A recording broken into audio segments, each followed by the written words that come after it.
محاصرہ کرنے والے 3 نوجوانوں میں سے ایک نے پستول نکال لیا۔ تم لوگ جرائم پیشہ لگتے ہو، اس نے شہزاد سے کہا۔ تم ہم سے کیا چاہتے ہو؟ شہزاد نے نہایت مہذب الفاظ میں پوچھا۔ $100۔ نوجوان نے جواب دیا۔ 50 لے لو، بہرام بولا۔ وہ صورتحال سے لطف اندوز ہونا چاہتا تھا۔ نہیں، پورے 100۔ دوسرے نوجوان نے ضد کی۔ تم کہیں ڈاکہ ڈال کر آ رہے ہو؟ تمہارے بریف کیس میں بھاری رقم موجود ہے، چلو 75 پر سودا کر لیتے ہیں۔ شہزاد نے مسکرا کر کہا۔ نہیں، تیسرے نوجوان نے انکار کر دیا۔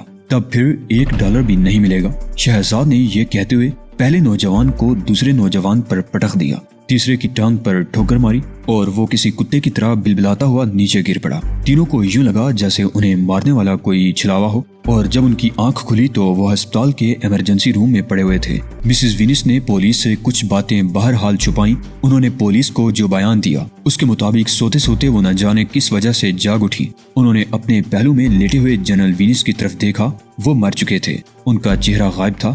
مسز وینس کے بقول انہوں نے کمرے میں دینگا مشتی کے کوئی آثار نہیں دیکھے اور نہ ہی کوئی آواز سنی، گویا کسی نے آپ کے شوہر کو قتل کر دیا اور آپ کو علم بھی نہ ہو سکا۔ سراغ رساں نے مسز وینس کے دیوان پر بیٹھتے ہوئے پوچھا، تمہارا لہجہ طنزیہ ہے، کیا تمہارا کمانڈنٹ آفیسر تمہارے اس لہجے کی شکایت سن کر ناراض نہیں ہوگا؟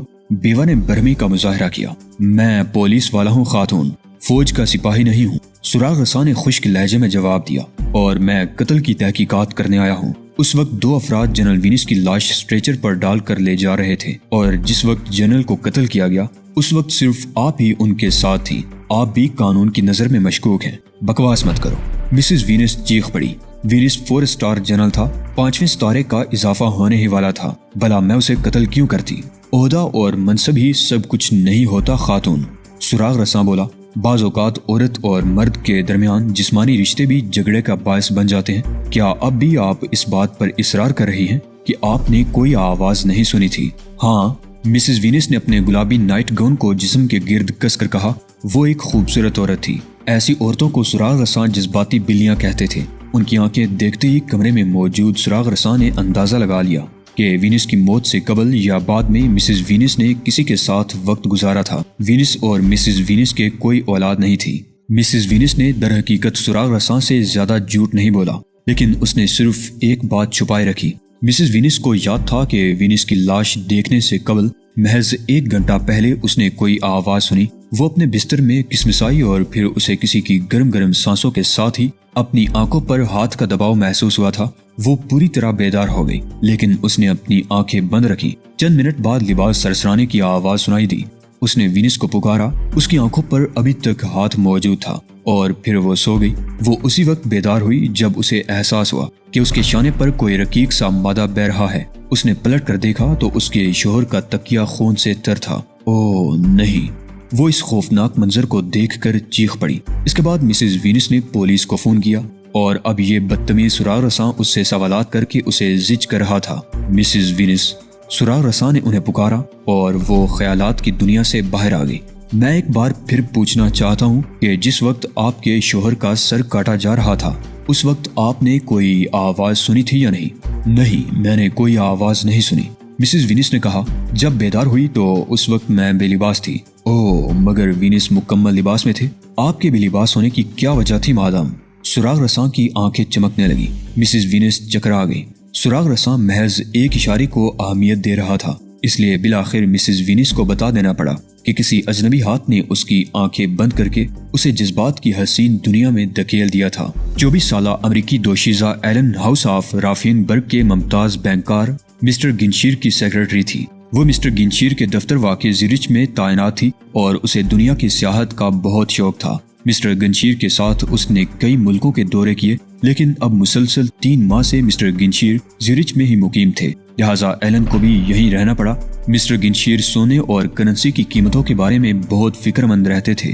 ایلن کو بینکاری سے کوئی دلچسپی نہیں تھی، چنانچہ وہ کرنسی نوٹوں اور سونے کی قیمتوں کے درمیان فرق کی اہمیت کبھی محسوس نہ کر سکی۔ وہ تو یہی سمجھتی تھی کہ کرنسی نوٹوں سے تمام ضروری اشیاء خریدی جا سکتی ہیں، جبکہ سونے سے محض زیورات ہی بنتے ہیں۔ گزشتہ 3 ماہ کے دوران گنشیر کی حرکات و سکنات میں عجلت اور تاثرات میں زیادہ اعتماد آتا جا رہا تھا۔ وہ گھنٹوں کمرے میں بند رہتا، اس کی ڈیسک پر کرنسی اثاثوں اور سونے کی عالمی گردش کے چارٹ نظر آنے لگے تھے۔ ایک روز گنشیر دفتر آیا تو ایلن سے بولا، نیو یارک اسٹاک ایکسچینج میں سونے کے ذخائر تیزی سے کم ہو رہے ہیں علی۔ یہ تو بہت ہی اچھی بات ہے، ایلن نے مسکرا کر جواب دیا۔ اچھی بات؟ یہ بڑی عجیب بات ہے، گنشیر نے معنی خیز لہجے میں کہا اور اپنے کمرے میں گھس گیا۔ اس روز کے بعد ایلن کی ڈیوٹی یہ ہو گئی کہ وہ دنیا کی اہم مالیاتی منڈیوں کے یومیہ اعداد و شمار جمع کرے۔ خاص طور سے اسے سونے کی قیمت پر نظر رکھنے کے لیے کہا گیا تھا، اور جب پچھلے ماہ ایلن نے گنشیر کو بتایا کہ سونے کی قیمت میں اضافے کا رجحان پیدا ہو گیا ہے تو گنشیر نے مسکرا کر اسے آنکھ مار دی تھی۔ ایلن گنشیر کی اس حرکت کا سبب نہ جان سکی، لیکن اسے یہ احساس ضرور ہو گیا کہ سونے کی قیمت میں اضافے سے گنشیر کو بے حد خوشی ہو گئی ہے۔ پھر ایک روز مسٹر گنشیر سے مسٹر جونز نامی ایک شخص ملنے آیا۔ گنشیر نے اسے فوراً ہی اپنے کمرے میں بلا لیا۔ مجھے خوشی ہے کہ آپ کے ملک نے نیلام میں بولی دینے کا فیصلہ کر لیا ہے، گنشیر نے کہا۔ مجھے توقع ہے کہ سینٹ لوئس پر ایٹم بم گرنے کے بعد آپ کو یقین ہو گیا ہوگا کہ امریکی حکومت کے اہم شعبے خطرناک سے خطرناک کام کرنے پر بھی آمادہ ہو سکتے ہیں۔ جونز نے خاموشی سے اسبات میں سر ہلا دیا۔ میں ضمانت لے آیا ہوں۔ ڈالر کی شکل میں؟ گنشیر نے پوچھا۔ جی ہاں، مہمان نے جواب دیا۔ آپ کو نیلام کے ضابطوں کا بھی علم ہے؟ میں یہ ضابطے دوبارہ سننا چاہتا ہوں۔ آپ کے 20 لاکھ ڈالر میرے پاس بطور زر ضمانت محفوظ رہیں گے، گنشیر نے کہا۔ 7 روز بعد نیو یارک میں ول بروک نامی فرم کے دفاتر میں نیلام ہوگا۔ میں نے اس فرم کا نام کبھی نہیں سنا، جونز نے اعتراض کیا، اور یہی اس بات کا ثبوت ہے کہ ہمارا ہر قدم خفیہ اور ایک سربستہ راز ہے، گنشیر نے جواب دیا۔ یہ ایک بینکار فرم ہے، بہرحال وہاں نیلام میں خود کروں گا۔ ہر ملک کو صرف ایک بولی دینے کی اجازت ہوگی۔ بولی کی کم از کم رقم 1 ارب ڈالر ہے، 1 ارب ڈالر سونے کی شکل میں۔ جو بھی سب سے زیادہ بولی لگائے گا نیلام میں جیت اسی کی ہوگی۔ 1 ارب ڈالر، یہ تو بہت زیادہ رقم ہے، جونز نے اعتراض کیا۔ اس کے عوض جو چیز نیلام کی جا رہی ہے اس کی قدر و قیمت کا شاید آپ کو احساس نہیں ہے، گنشیر نے کہا۔ ہم تاریخ عالم کی سب سے طاقتور قوم کی حکومت کا کنٹرول نیلام کر رہے ہیں۔ آپ کے علاوہ دوسرے ترقی یافتہ ممالک کی طرف سے بھی بولی آنے کی توقع ہے، اور میرا ملک سوئٹزرلینڈ بھی اس نیلام میں حصہ لے گا۔ تم لوگ تو ہمیشہ ہی سے مہم جو ہو، جونز نے مسکراتے ہوئے کہا، اور تم جرمن، تم دنیا کا اقتدار حاصل کرنے کے لیے روز اول ہی سے کوشاں ہو، گنشیر بولا۔ بہرحال دوسری شرط یہ ہے کہ بولی تحریری شکل میں سرب مہر دی جائے گی۔ جو ممالک بولی میں کامیاب نہیں ہوں گے ان کا زر ضمانت واپس کر دیا جائے گا۔ زر ضمانت کی رسید میں آپ کو ابھی دے دیتا ہوں۔ دلچسپ بات یہ ہے کہ حکومت کون فروخت کر رہا ہے؟ میرا خیال ہے کہ صدر مملکت کے علاوہ اور کوئی۔ یہ اہم بات نہیں ہے، گنشیر نے جونز کی بات کاٹ دی۔ وہ جو کوئی بھی ہے اتنا طاقتور ہے کہ امریکی حکومت کو فروخت کر سکتا ہے۔ سینٹ لوئس کے واقعے نے یہ ثابت کر دیا ہے کہ فروشندہ ہر کام کرا سکتا ہے۔ سرکاری افسر، محکمہ سراغ رسانی کے آفیسر، وزارت خزانہ اور فوج تک اس کے اثر میں ہے۔ ہم اس کی طاقت کا ایک اور ثبوت پیش کرنے والے ہیں۔ تم جلد ہی CIA کے بارے میں اہم ترین خبر پڑھو گے۔ اگر نیلام میں تمہارا ملک کامیاب ہو گیا تو امریکی حکومت کا کنٹرول تمہیں دے دیا جائے گا۔ لیکن 1 ارب ڈالر کا سونا، تم نے اندازہ لگایا کہ کتنا زیادہ ہوگا؟ تم یہ فکر مت کرو کہ ہم سونا کہاں رکھیں گے۔ سوئٹزرلینڈ میں ہمارے پاس گودام موجود ہے۔ ممکن ہے ہم نیلام میں حصہ نہ لیں، جونز نے سرسری لہجے میں خدشہ ظاہر کیا۔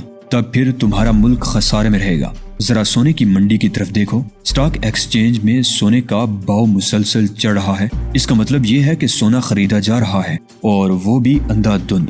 یہ کہہ کر گنشیر مسکرا اٹھا۔ اسے معلوم تھا کہ خود جرمنی میں بھی سونے کی قیمتیں بڑھ رہی ہیں۔ جرمن حکومت نے سونے کی خریداری شروع کر دی تھی۔ جونز نے اپنا بریف کیس کھولا اور گنشیر کے سامنے کر دیا۔ گننا چاہو گے؟ اس نے پوچھا۔ نہیں، یہ اعتماد کا سودا ہے، گنشیر بولا۔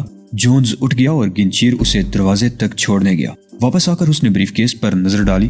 نوٹوں کی گڈیاں بریف کیس میں بھری ہوئی تھی۔ ضمانت کی رقم 20 لاکھ ڈالر تھی۔ گنشیر پھر باہر گیا تو ایلن اپنے ناخنوں پر پالش کر رہی تھی۔ ایلن، پیرس اور لندن کی اسٹاک مارکیٹ رپورٹ پر نظر رکھو، اور اتوار کے روز نیو یارک جانے کے لیے جہاز کی 2 عدد سیٹیں محفوظ کرا لو۔ میں تمہیں حاصل کرنا چاہتا ہوں ٹینا، بریٹن بڑبڑایا۔ وہ اس وقت ڈاکٹر ٹینا کے کمرے میں تھا، جو کھلے گلے کی ٹی شرٹ پہنے ہوئے تھی۔ آج تم کچھ زیادہ ہی بے چین ہو بریٹن، ٹینا نے جواب دیا، اور وہ مسکرا رہی تھی۔ بریٹن ٹینا کے بلانے پر یہاں آیا تھا۔ میں پریشان نہیں ہوں، صرف یہ چاہتا ہوں کہ صرف ایک مرتبہ تم مجھے اجازت دے دو، صرف ایک بار مجھے اپنا لو ٹینا۔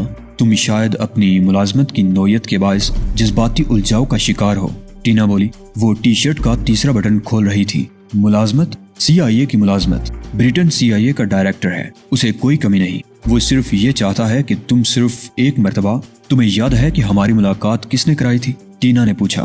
ہاں، بینسن نے، سارجنٹ بینسن نے۔ میں جذباتی ہیجان میں مبتلا تھا اور وہ مجھے علاج کے لیے تمہارے پاس لایا تھا۔ میں تمہاری لیبارٹری میں رہ کر بظاہر صحت یاب ہو گیا ہوں، لیکن اب شاید میں پھر مریض بن جاؤں گا۔ تم اب بھی نسوانی توجہ کی ضرورت محسوس کرتے ہو بریٹن۔ کوچ پر لیٹ جاؤ، ہم اطمینان سے گفتگو کریں گے، ڈاکٹر ٹینا نے کہا۔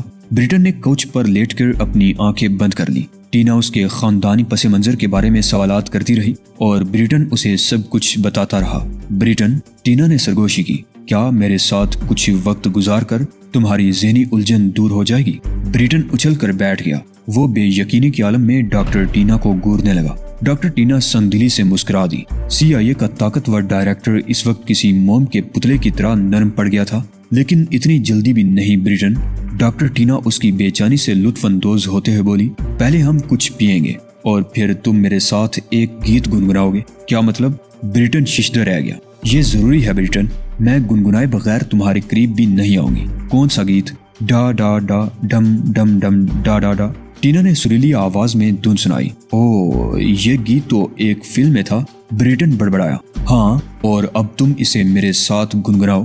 ٹینا یہ کہتے ہوئے کوچ کی طرف بڑھ گئی۔ بریٹن بھی گنگناتا ہوا اسی طرف آ رہا تھا، اور جب Britain national press club Washington میں داخل ہوا تو اس وقت بھی وہ یہی دھن گنگنا رہا تھا۔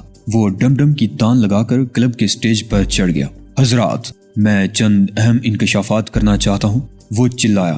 کلب میں موجود صحافیوں نے اس کی آواز سنی تو کیمرے اور ٹیپ ریکارڈر سنبھال کر اس کی طرف لگ گئے۔ خواتین و حضرات، میں یہ اہم ترین انکشاف کر رہا ہوں کہ امریکی CIA میں 7 نازی ملازم ہیں، یہ جنوبی امریکہ میں خدمات سر انجام دے رہے ہیں۔ یہ کہتے ہوئے بریٹن نے ان سب کے نام بتائے، جنوبی امریکہ میں ان کے گھر کے پتے بتائے، اور یہ بھی بتایا کہ اسرائیلی ان 7 کی تلاش میں ہے، اور 4 افراد CIA کے 4 ایجنٹ کیوبا میں کاسترو کا تختہ الٹنے کے لیے 2 ماہ قبل بھیجے گئے ہیں۔ وہ چلایا اور اس نے ان 4 کے نام پتے بھی بتا دیے۔ تم کون ہو؟ ایک خاتون صحافی نے پوچھا۔ Regional director CIA۔ یہ کہتے ہوئے بریٹن نے اپنا شناختی کارڈ ان کی طرف اچھال دیا۔ تم یہ انکشافات کیوں کر رہے ہو؟ واشنگٹن پوسٹ کے نمائندے نے پوچھا۔ اپنے ضمیر کے ہاتھوں مجبور ہو کر، بریٹن نے جواب دیا۔ تم لوگ میرے انکشافات کی تصدیق کسی بھی ذریعے سے کر سکتے ہو۔ اب مجھے جانا ہے کیونکہ میرے ان اعلانات کے بعد CIA والے میرے پیچھے پڑ جائیں گے۔ یہ کہتے ہوئے وہ سٹیج سے اترا اور ایک دھن گنگناتا ہوا کلب سے نکل گیا۔ بریٹن نے سچ کہا تھا۔ CIA والے چند ہی منٹ بعد اس کی تلاش میں نکل کھڑے ہوئے۔ بریٹن اپنے دفتر میں موجود نہیں تھا، وہ گھر میں بھی نہیں ملا اور نہ ہی ہیومن لیبارٹری میں مل سکا۔ رات گئے بریٹن واشنگٹن پبلک لائبریری کے ایک چھوٹے سے کمرے میں داخل ہوا۔ وہ جوتوں کے چرمی تسموں کا ایک پورا بنڈل اٹھا لایا تھا۔ غسل خانے میں اس نے تسمے ایک دوسرے سے اس طرح باندھے کہ ایک رسی بن گئی۔ پھر اس نے اس رسی کو پانی میں بھگویا اور گیلے تسموں کی رسی کو اپنی گردن کے گرد لپیٹنے لگا۔ اس نے پوری رسی گردن کے گرد لپیٹ لی اور دوسرے سرے کو پہلے سرے سے کس کر باندھ دیا۔ وہ لائبریری کے کمرے میں واپس آیا۔ چند منٹ تک وہ اسی طرح بیٹھا رہا۔ تسموں کی رسی خشک ہونے لگی تو اس کے گوشت میں گستی چلی گئی۔ رسی بریٹن کے حلق اور گدی میں اس طرح گھس رہی تھی جیسے کوئی تیز دار چاقو گردن کاٹ رہا ہو۔ چشمدید گواہوں کا کہنا ہے کہ انہوں نے جب بریٹن کو مرتے دیکھا تو وہ اس وقت ایک گیت گنگنا رہا تھا۔ مرنے سے پہلے اس نے ڈاڈا ڈاڈا ڈم ڈم ڈاڈا ڈا کی ایک زوردار تان لگائی تھی۔ شہزاد نے بہرام کو فون کرنے کے لیے ریسیور اٹھایا ہی تھا کہ اس کے دروازے پر دستک ہوئی۔ اس نے ریسیور رکھ دیا اور ابھی آواز دے کر دستک دینے والے کا نام پوچھنا ہی چاہتا تھا کہ دروازہ کھل گیا۔ دروازے پر اوشان کھڑا تھا۔ اس کے پیچھے ہوٹل کے 2 ملازم 2 سوٹ کیس سنبھالے کھڑے تھے۔ ان سوٹ کیسوں میں اوشان کے کپڑے نہیں بلکہ ٹیلی ویژن پروگرام کے VCR کیس تھے۔ اوشان ٹیلی ویژن کے بہترین پروگرام چھوڑ کر شہزاد کی ایک ہی کال پر میامی سے واشنگٹن پہنچ گیا تھا۔ ہوٹل کے ملازم کمرے میں داخل ہوئے اور انہوں نے سوٹ کیس ایک طرف رکھ دیے۔ اوشان گہری نظروں سے کمرے کا جائزہ لینے لگا۔ شہزاد کو علم تھا کہ اوشان کبھی ملازموں کو ٹپ نہیں دے گا، چنانچہ اس نے یہ کام خود ہی کیا۔ تم بالکل امریکی بنتے جا رہے ہو، اوشان نے شہزاد سے کہا، ہر بات میں ٹپ۔ شہزاد مسکرا کر فون کی طرف بڑھ گیا۔ اوشان اپنا سامان کھولنے لگا۔ 744۔ شہزاد نے دوسری طرف سے ریسیور اٹھائے جانے کی کلک سنتے ہی کہا، یس۔ بہرام کی آواز سنائی دی، تم نے لائبریری میں ہونے والے واقعے کی تفصیلات اخباروں میں پڑھ لی ہوگی؟ ہاں، میں پڑھ چکا ہوں۔ وہ بھی اسی زنجیر کا ایک حصہ تھا جس کا سرا ہم تلاش کر رہے ہیں شہزاد۔ بہرام نے کہا، میرا خیال ہے کہ اب تم ہیومن لیبارٹری جا کر تھوڑا بہت آرام کر لو۔ یہ لیبارٹری بالٹیمور سے 50 میل دور واقع ہے، تمہیں وہاں ایک مریض کی حیثیت سے جانا ہوگا۔ وہ یقیناً شہزاد نامی مریض کو فوراً رجسٹر کر لیں گے۔ وہاں مجھے ورزش کرنی ہوگی؟ شہزاد نے مسکراتے ہوئے پوچھا، اور بہرام نے جواب دینے کے بجائے ریسیور رکھ دیا۔ دراصل شہزاد نے یہ پوچھا تھا کہ کیا اسے اپنے اوپر حملوں کی اجازت دینی چاہیے۔ بہرام نے جواب نہیں دیا تو اس کا مطلب یہ تھا کہ حملوں کو برداشت کیا جائے تاکہ سازشوں کا پتہ چل سکے۔ شہزاد اور بہرام نے کمپیوٹروں کی مدد سے یہ معلوم کر ہی لیا تھا کہ general Black, general Vance, CIA کا ڈائریکٹر بریٹن، تینوں ہی ڈاکٹر ٹینا کے زیر علاج رہے ہیں، اور یہی ایک ایسا نقطہ تھا جس کو پیش نظر رکھ کر آخری کڑی تک پہنچا جا سکتا تھا۔ شہزاد نہا رہا تھا مگر دروازے پر دستک کے باوجود اوشان بڑے انہماک سے ٹیلی ویژن دیکھتا رہا۔ اوشان، دیکھو تو کون ہے؟ شہزاد نے آواز لگائی، ساتھ ہی ساتھ وہ کمر کے گرد تولیہ بھی لپیٹ رہا تھا۔ اوشان نے کوئی جواب نہیں دیا، وہ ٹیلی ویژن دیکھتا رہا۔ شہزاد نے مسکراتے ہوئے اس کی طرف دیکھا اور دروازے کی جانب بڑھ گیا۔ کون ہے؟ اس نے پوچھا۔ FBI۔ دروازے کی دوسری طرف سے آواز آئی۔ میں نہا رہا ہوں۔ شہزاد نے اعتراض کیا۔ ہم صرف 1 منٹ لیں گے۔ شہزاد نے اوشان کی طرف دیکھا جو کمل کا آسن جمائے ٹی وی کے ڈرامے میں غرق تھا۔ شہزاد نے دروازہ کھول دیا۔ باہر 3 آدمی کھڑے تھے، سب کے سب بورے اور اوور کوٹوں میں ملبوس تھے۔ ان کا لباس چغلی کھا رہا تھا کہ وہ FBI ہی کے ایجنٹ ہیں۔ آگے والے شخص نے اپنا شناختی کارڈ شہزاد کو دکھایا۔ کیا ہم اندر آ سکتے ہیں؟ اس نے پوچھا۔ وارنٹ لائے ہو؟ شہزاد نے الٹا سوال کیا۔ ہاں، اس شخص نے جواب دیا۔ اس کا نام سارجنٹ بینسن تھا۔ ٹھیک ہے، اندر آ جاؤ، لیکن شور و غل مت کرنا۔ شہزاد دروازے سے ہٹ گیا۔ وہ تینوں اندر آ گئے۔ بینسن کو چھوڑ کر باقی 2 کی آنکھوں میں اضطراب تھا۔ ان کے نام وکی اور ٹریسی تھے۔ شہزاد کمر کے گرد تولیہ لپیٹے کھڑا رہا۔ بینسن اس کے قریب ہی بیٹھ گیا۔ وہ تینوں بظاہر شہزاد سے زیادہ طاقتور دکھائی دیتے تھے۔ وکی اور ٹریسی نے لاؤنج میں جھانک کر اوشان کو دیکھا اور دونوں نے آنکھوں ہی آنکھوں میں ایک دوسرے سے کچھ کہا۔ مشرقی ہے، ٹریسی بولا۔ اس وقت اوشان کرتا اور پاجامہ پہنے ہوئے تھا۔ شش۔ اوشان ان کی طرف دیکھے بغیر انہیں بات کرنے سے منع کیا۔ مشرقی ہے؟ سارجنٹ نے شہزاد سے پوچھا۔ ہاں، لیکن ٹی وی دیکھتے ہوئے شور و غل پسند نہیں کرتا۔ شہزاد نے انہیں خبردار کیا۔ اور تم شہزاد ہو؟ ٹریسی نے دریافت کیا۔ بالکل درست۔ شہزاد نے اس بات میں سر ہلا دیا۔ مسٹر شہزاد، سارجنٹ بینسن نے باری آواز میں شہزاد کا نام پکارا، میں صرف یہ پوچھنا چاہتا ہوں کہ تم نے گولف کلب میں اسپیشل فورس کے آدمیوں کو کیوں قتل کیا؟ اس کے علاوہ تم نے جنرل وینس کو کیوں قتل کیا؟